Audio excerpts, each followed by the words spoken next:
From the Brothers Grimm, the tale of Hans the Hedgehog. Once upon a time there was a farmer who had quite enough of money and property to live upon, but rich as he was, he lacked one piece of fortune. He had no children. Oft times when he went to market with the other farmers, they laughed at him and asked why he had no children. At length he flew into a passion, and when he came home he said, "I will have a child, and it shall be a hedgehog." Soon after this speech a child was born to him, which was like a hedgehog in the upper part of its body, and formed as a boy below. And his wife saw it. She was frightened, and cried, "See what you have wished for." So the man said, "It cannot be helped now, and it must be christened, but we can procure no godfather for it." "We cannot call him anything else than Hans the Hedgehog," said the wife. And when the priest baptized him, he said, "On account of his spikes, he can sleep in no common cradle." So behind the stove a little straw was laid, upon which the child slept, and there he kept for 8 years, till his father grew tired of him and wished he might die. However, the child did not, but remained in a torpid state, and one day the farmer resolved to go to a fair which was to be held in the neighboring town. He asked his wife what he should bring home, and she told him a little piece of meat and a couple of rolls of bread for the housekeeping. Then he asked the servant, and she requested a couple of pots and a pair of stockings. Lastly he asked Hans what he liked, and the child replied, "Bring me, father, a bagpipe." Accordingly, when the farmer returned home, he brought his wife the meat and bread, his servant the pots and stockings, and Hans the Hedgehog the bagpipe. As soon as Hans received his gift, he said, "Father, go to the smithy, and let the cock be bridled, that I may ride away upon it and never return." The father was glad to be freed from his son, and caused the cock to be harnessed, and as soon as it was ready, Hans the Hedgehog set himself upon it and rode away, taking with him a boar and an ass, which he meant to tend in the forest. But in the forest the cock flew to the top of a lofty tree with him on its back, and there he watched the boar and ass for many years, until there were many of them, and all the time his father knew nothing of him. While Hans sat on the tree-top, he played upon his bagpipe and made beautiful music, and once a king came riding past who had lost his way in the forest, and chanced to hear him. He wondered at the sound, and sent his servants to inquire from whence the music proceeded. They looked about, but saw only a little animal upon a tree, which seemed like a cock, and had a hedgehog upon its back, which made the music. The king told them to ask why it sat there, and if it knew the way to his kingdom. Then Hans the Hedgehog came down from the tree, and said he would show the way if the king would promise him in writing what first met him in the royal court on his return. The king thought to himself, "Hans the Hedgehog understands nothing, and I can write what I please," and so, taking pen and ink, he wrote something, and when he had done, Hans showed him the road, and he arrived happily at home. But his daughter, seeing him at a distance, was so full of joy that she ran to meet her father and kissed him.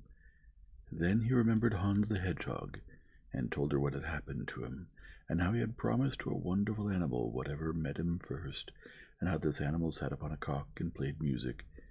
However, he had written he should not have the first, for Hans the Hedgehog could not read what was written. Thereupon the princess was glad, and said it was all well done, for she could not have been given up to such a creature. Meanwhile Hans the Hedgehog still tended his flocks and herds, and was very merry, sitting up in his tree and blowing his bagpipe. Now it happened that another king came travelling by with his attendants and courtiers, who had also lost himself and knew not how to get home, because the forest was so immense. All at once he heard the music at a distance, and said to his servant, "Go and see at once what that is." So the servant went under the tree, and saw the cock perched upon it, and the hedgehog on its back, and he asked what he did up there. "I'm watching my flocks and herds, but what is your desire?" was the reply. The servant said they had lost their way, and could not find their kingdom, if he did not show them the road. Then Hans the Hedgehog climbed down the tree with his cock, and told the old king he would point out the path if he would give to him certainly whatever should meet him first before his royal palace. The king said, "Yes," and subscribed to it with his own hand that he should have it. When this was done, Hans rode before the king on his cock, and showed him the road whereby he quickly arrived in safety in his own kingdom. As soon as he approached his court, there was great rejoicing, and his only child, a daughter, who was very beautiful, ran to meet him, embraced and kissed him in her great joy at seeing her dear father return home again. She inquired also where he had stayed so long with the world, and he told her of all his wanderings, and how he had feared he should not get back at all because he had lost his way in such a large forest, where a creature half like a hedgehog and half like a man sat upon a cock in a high tree and made beautiful music. He told her also how this animal had come down from the tree, and showed him the road on condition that he gave him whatever first met him in his royal palace on his return. And she was the first, and that made him grieve. His daughter, after a while, promised to go with the animal when he came, out of love to her dear father. Meanwhile, Hans the Hedgehog tended his swine, and so many pigs were born that they filled the whole forest. Then Hans would stay no longer in the woods, and sent his father word he should clear all the stables in the village, for he was coming with such great herds that whoever wished might kill from them. At this news the father was grieved, for he thought his son had been dead long since. Soon after, Hans came riding upon his cock, and driving before him his herds into the village to be killed, when there was such a slaughtering and shrieking you might have heard it 8 miles off. Hans the Hedgehog did not stay long. He paid another visit to the smithy to have his cock rebridled, then off he started again, while his father rejoiced that he should never see him again. Hans the Hedgehog rode to the first kingdom we before mentioned, and there the king had ordered that if any one came riding upon a cock, and carrying with him a bagpipe, all should shoot at him, cut at him, and kill him, that he might not enter the castle. When therefore Hans the Hedgehog came riding along, they pressed round him with bayonets, but he flew high up into the air over the gate to the window of the palace, and there, alighting, called the king to give him what he had promised, or he would kill both him and his daughter. Then the king spoke kindly to his child, and begged her to go away, that her life and his might be saved.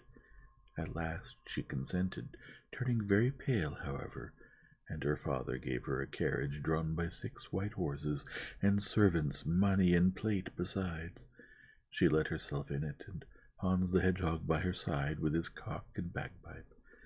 Then they took leave and drove away, while the king thought he should never see them again.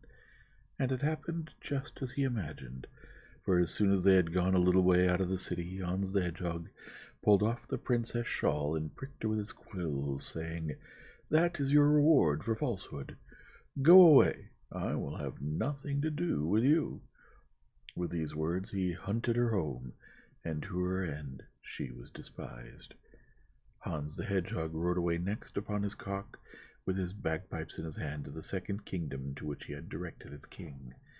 This king had ordered that if anyone like Hans the Hedgehog came riding to the gate, the guard should present arms, admit him freely, shout "Viva!" and conduct him to the palace. As soon as the princess saw the animal coming, she was at first frightened, because it appeared so curious, but as soon as she recollected her promise, she became reconciled. She welcomed Hans the Hedgehog, and was married to him, and afterwards they dined at the royal table, sitting side by side, and eating and drinking together. When evening came on, and bedtime, the princess said she was afraid of her husband's spikes, but he said she need not fear, he would do her no harm. Then he told the old king to appoint 4 men who should watch before the chamber door, and keep up a great fire, and when he entered and prepared to go to bed, he would creep out of his hedgehog skin, and lay it down before the bed. When he had done so, the men must rust in, snatch up the skin, and throw it in the fire, and keep it there till it was quite consumed. Afterwards, when the clock struck 12, Hans the Hedgehog entered his room, stripped off his skin, and laid it down by the bed. Immediately the 4 men ran in, snatched it up, and threw it into the fire, and as soon as it was consumed, Hans was freed, and lay in the bed in a proper human form. but coal-black as if he was burned. Thereupon the king sent for his physician, who washed the young prince with a precious balsam, which made his skin white so that he became quite a handsome youth. As soon as the princess saw this, she jumped for joy, and the following morning they arose gladly and were married again in due form, and with great feasting. And afterward Hans the Hedgehog received the kingdom from the hands of the old king. When several years had passed away, the young king went with his bride to his father's house, and told him he was his son. The farmer, however, declared he had had no children.